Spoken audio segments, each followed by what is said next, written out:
Hello parents and welcome to Carbon Online School. So now we need to talk about your account. Each parent has their own account that is accessible to their students' learning information. It's the very same place that your students are logging into each day, thelearningodyssey.com. The difference is you have a specific username and password just for you that is separate from your students. So in the same email that your students receive their login information, your parent information should be there as well. It's most likely your email address or a combination from your email address and then a password. And then you're going to make sure that the school here is Carbon. You will have to type that in, probably just the first time, but make sure that says Carbon, and then you're going to log in. You're going to land basically in the student portfolio. On your student account, they have a portfolio tab right near the top of their screen, but yours is just going to go directly into that student's portfolio.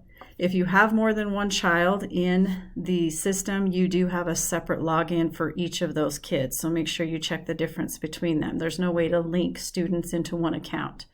So here we are. We're able to see our student's name up at the top. You can check their attendance for the day, for the week, for the month. There's a lot of information here. So here's recent work. I went into a lesson just to show you that whatever they were working on that day is going to show up.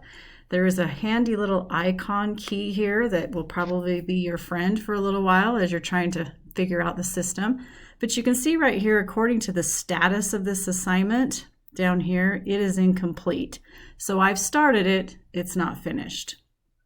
If you're curious, what does that lesson look like? What are they doing?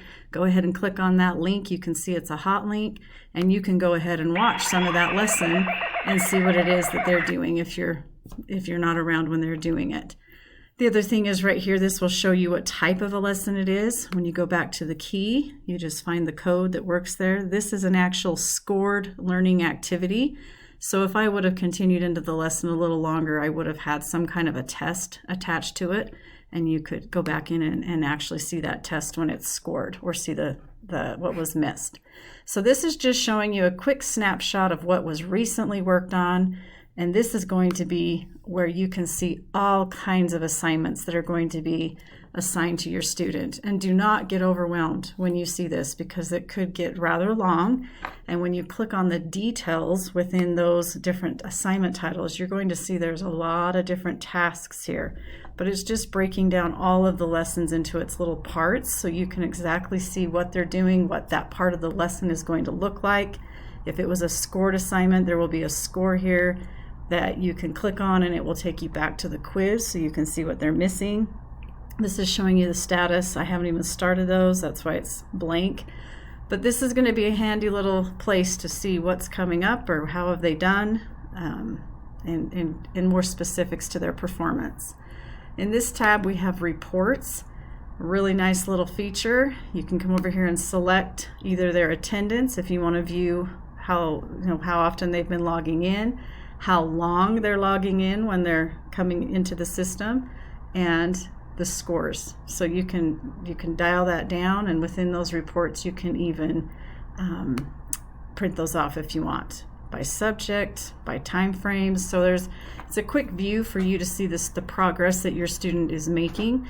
And if they tell you I worked on it, you really can verify if they've worked on it. So one thing to point out, your students probably are going to struggle for a little while. This is not something that they're used to doing for their primary instruction. So don't help them, let them struggle, just encourage them. But the last thing you want to do is help them with the answers, especially in that diagnostic test, because that is going to be specific to what your child needs to still learn. So just reassure them, just be patient, encourage some breaks, just work on building that stamina. The best thing you can do is set a routine for them. And really the best thing you can do is just be positive. This is a challenge, and we want to give them the best support we can. So reach out if you need help. You can email the facilitator through your student's account, and we're here to help. So let's work on this together. Let's be patient, be positive, and let's help our students be successful.